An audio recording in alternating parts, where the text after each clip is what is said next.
Nessa videoaula, eu vou falar para vocês sobre a fórmula da superfície refrativa. Essa fórmula que eu vou desenvolver, ela vai servir de base para a gente para o estudo das lentes delgadas.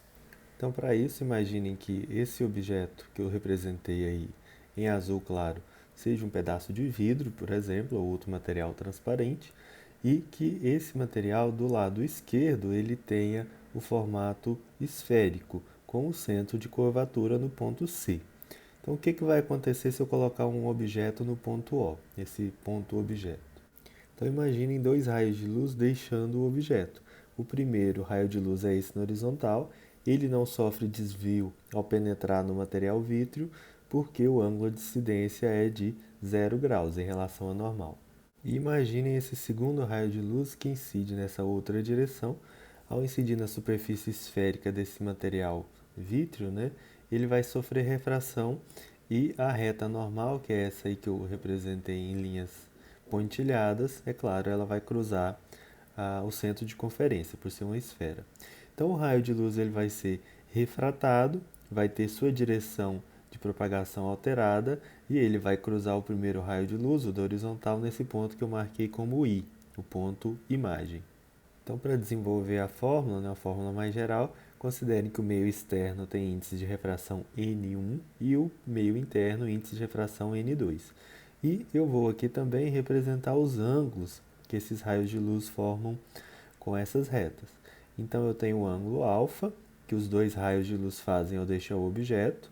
Eu tenho o ângulo θ1, que é o ângulo de incidência no material em azul. E eu tenho o ângulo θ2, que é o ângulo de refração. Tenho também os ângulos beta e gama, de acordo com essa imagem que eu criei para vocês. Vou falar aqui também em relação às distâncias, vou mostrar para vocês as distâncias. Então, primeiramente, eu tenho a distância entre que a imagem é formada em relação à parte mais à esquerda do objeto, que é essa distância que eu represento por esse I minúsculo. Eu tenho também o raio de curvatura da minha superfície refrativa, que é esse que eu estou mostrando, entre a parte mais à esquerda desse material e o ponto C. E eu tenho a distância que o objeto é posicionado em relação a esse mesmo ponto. Reparem que diversos triângulos são formados e da trigonometria nós temos que esse ângulo θ1 ele é igual a alfa mais beta, enquanto que o ângulo beta ele vai ser dado por θ2 mais gama.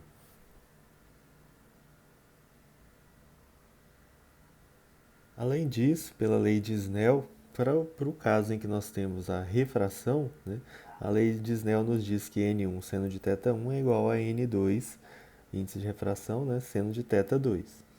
Então, aqui nós podemos usar a aproximação paraxial, que significa que esses raios de luz eles se propagam muito próximos à reta horizontal, aos eixos dessas lentes, e de forma que se o θ ele tende a zero, nesse caso aí o nosso seno de θ ele pode ser aproximadamente θ, tá? Nós podemos trocar seno de θ por θ, os erros vão ser irrelevantes nesse caso paraxial.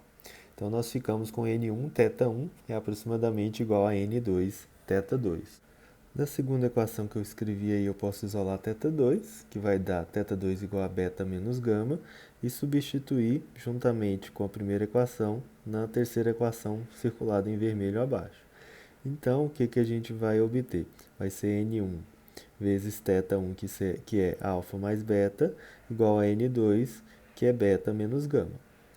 Então, escrevendo aqui em outra página, eu posso fazer a distributiva, fica N1 alfa mais N1 beta igual a N2 beta menos N2 gama.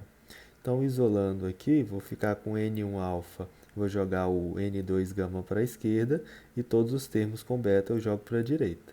Então, vai ficar na direita N2 beta menos N1 beta.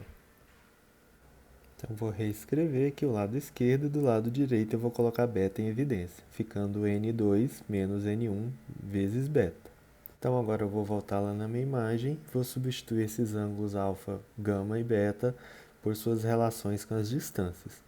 Então, da aproximação paraxial, considerando esses ângulos pequenos, nós podemos aproximar o alfa por esse arco aqui, que eu estou representando em preto, chamado de S, dividido por O. Nós também podemos obter o beta, que é exatamente igual a S sobre R, e o gama, ele é aproximadamente S sobre I. Então, posso fazer essa substituição. No lugar de alfa, eu coloco S sobre O. No lugar de gama, S sobre I. E no lugar de beta, S sobre R.